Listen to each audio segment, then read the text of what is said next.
श्री स्वामी समर्थ.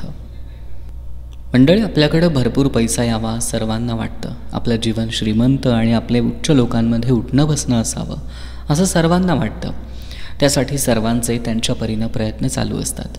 परंतु सर्वांच्या प्रयत्नाला यश येत नाही. काही व्यक्ती थोडे कष्ट केले तरी खूप पैसे मिळवतात, खूप श्रीमंत होतात. परंतु काही व्यक्ती असतात, त्यांना कितीही कष्ट केले, भरपूर मेहनत घेतली तरी त्यांची परिस्थिती सुधारण्याचं नाव घेत नाही. गरिबी पाठ सोडत नाही. कधीकधी असं होतं की घरात पैसा भरपूर येतो, परंतु तो लगेच निघून जातो. घरात पैसे येण्यापूर्वी तर जाण्याचे मार्ग ठरलेले असतात.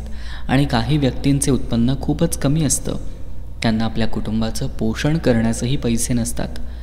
परंतु त्यातूनही बचत कशी होणार, उलट ते त्याच्यावर कर्जाचा डोंगर चढत राहतो आणि ते कर्जबाजारी होतात.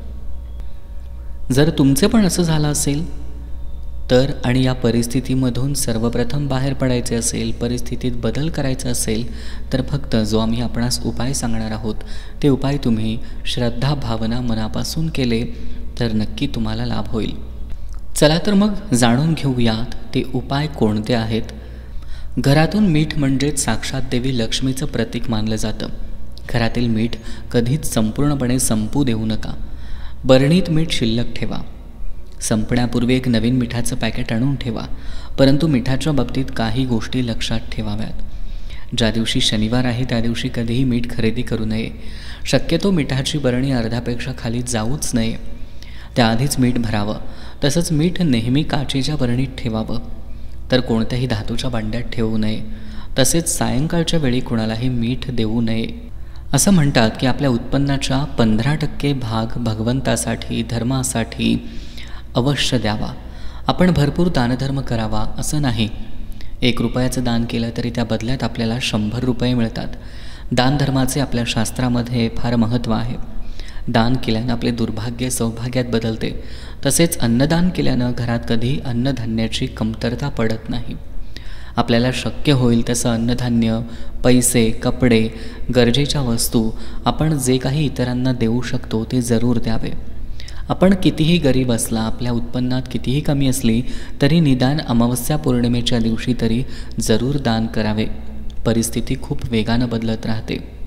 पुढील उपाय म्हणजे आपल्या घरात मुलींना जेव्हा माहेरी येतील तेव्हा त्यांचा आदर सत्कार केला, त्यांना मानसन्मान ठेवा. कारण असं म्हणतात की मुलीचा आनंद सत्कार करणं म्हणजेच साक्षात देवी लक्ष्मीचा आदर करणं होय. त्यांना कधी रिकाम्या हाती घरी पाठवू नका. काही ना काही द्यावे. साडी, शृंगाराचं सामान, पैसे, तुम्हाला जे काही शक्य होईल ते योग्य वाटेल ते त्यांना जरूर द्या. इतरांना देण्यापेक्षा आपल्या मुलींना दान दिल्यानं त्यांचं पुण्य अधिक पटीनं मिळतं. त्यांचे शुभाशीर्वाद आपल्याला प्राप्त होतात. मुली घरून नेहमी हसत खेळत गेल्या पाहिजेत. ज्या घरातून मुली रडत ओरडत जातात त्या घरात कधीही बरकत होत नाही. म्हणून मुलीचा आणि आनंदाचा सन्मान करा. त्यांना जे शक्य होईल ते देण्याचा प्रयत्न करा. तर या गोष्टी नक्की करा. आपल्या घरातून लक्ष्मी कधीच जाणार नाही. श्री स्वामी समर्थ.